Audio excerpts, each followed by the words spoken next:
Welcome to Get Your Mind Right, Boots on the Ground, where we spotlight professionals in the field who have overcome challenges and how they work through them. Their stories offer real-world insights and tips for thriving in today's competitive landscape.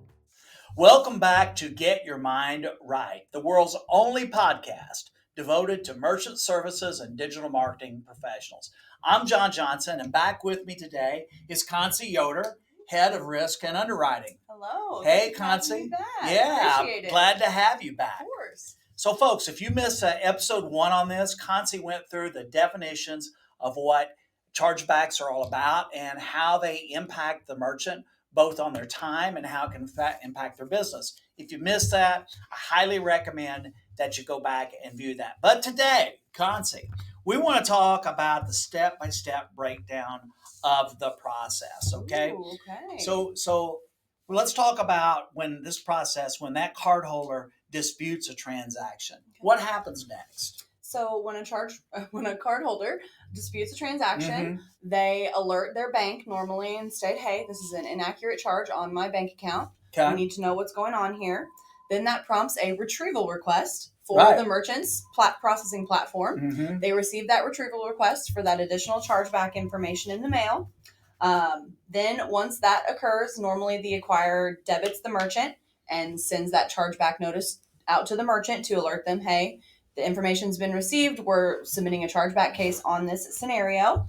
The merchant then has the decision to whether they want to respond to that chargeback or not respond. I never suggest not responding, by the way. Always want to provide that response, even if you're just accepting the loss for it. Then once that merchant provides their response, then the acquirer and that chargeback team will review the chargeback and all the documents provided.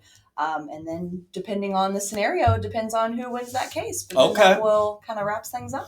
So let's talk take me behind the scenes there. When this happens, you've got the banks and the card issuers. And if I'm a merchant, this is all very nebulous. Right. So talk through me the mechanics of what's going on behind the scenes on this. So really, the bank is reviewing to see any past transactions from this cut merchant. Have they been there before? The processor is reviewing to see if the merchant or the customer has actually been with this merchant before.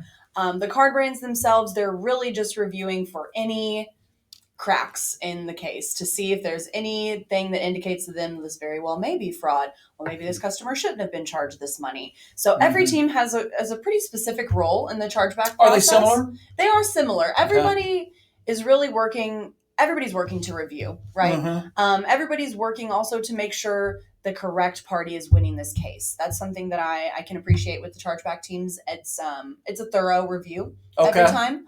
And I feel like it's fair as well. I feel like they really take the time to review the information that's being provided, all of the ins and outs of the scenario that may have occurred. They're really taking that time to look over who should win this case. You brought up a great point there on this notion of fairness. And obviously, you have your own opinion. You're always on the side of the merchant. But what percentage of the time do you think that they arbitrators get it right? The arbitrators, the final... I as a fair guess, this is a true guess, I would say probably about 85%. Oh, okay. I would think, in the grand scheme of things. So those 15% they don't get it right, are they in the favor of the customer or the merchant? I would say normally the customer over the merchant. That is the tough spot with chargebacks. I heard there's a boat dealer that I deal with. And there was a big sign there at the cash register. We no longer accept American Express, right? So, of course, you know me. I couldn't shut up, right? I had to ask him about it. Right. So what happened is a guy had called him from out of town, and he had a number on his boat. You get your license plate number to stick on. And it was very specific, and it was damaged. And he just wanted that one number, okay? And so the guy, he told the guy, it was a lot. It was like $275. The guy goes, no, I just want the one number. And he goes, I got to say the whole set, right? Yeah. So the guy grudgingly took it, got it. Then he gets a chargeback notice. And the owner of the store remembered it because he actually took it back, right? So the guy said, well, I returned it to him.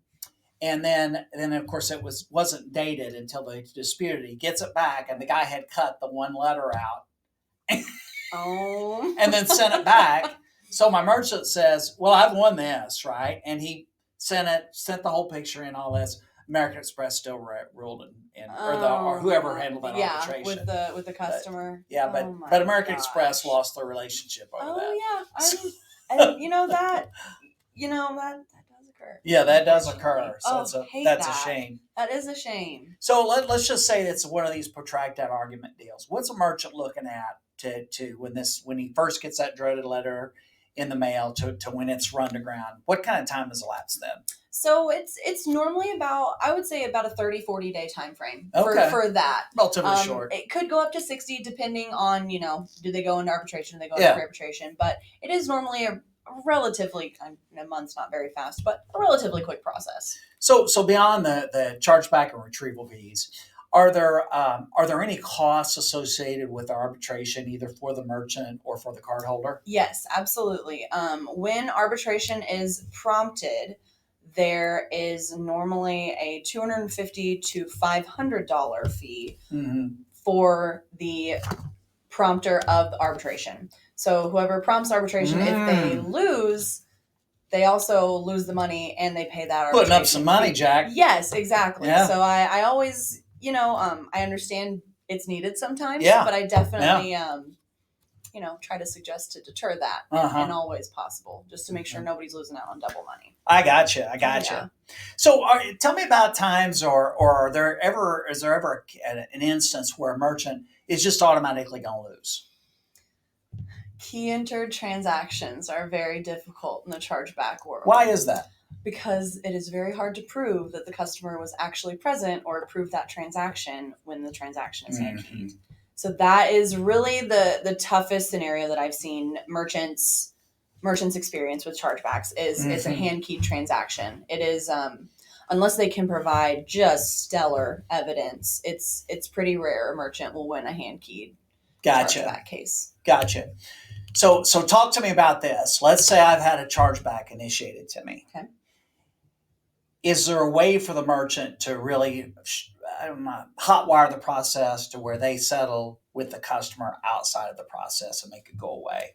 Yes, they can. I've actually just recently had one of my first cases ever that a customer canceled a chargeback, which you can do. If the merchant prefers to work directly with the customer for the scenario and they can get the customer to agree to withdraw the chargeback, they can do that. Okay. And it seemed to work out in the merchant's favor. They were able to refund the customer. The chargeback went away.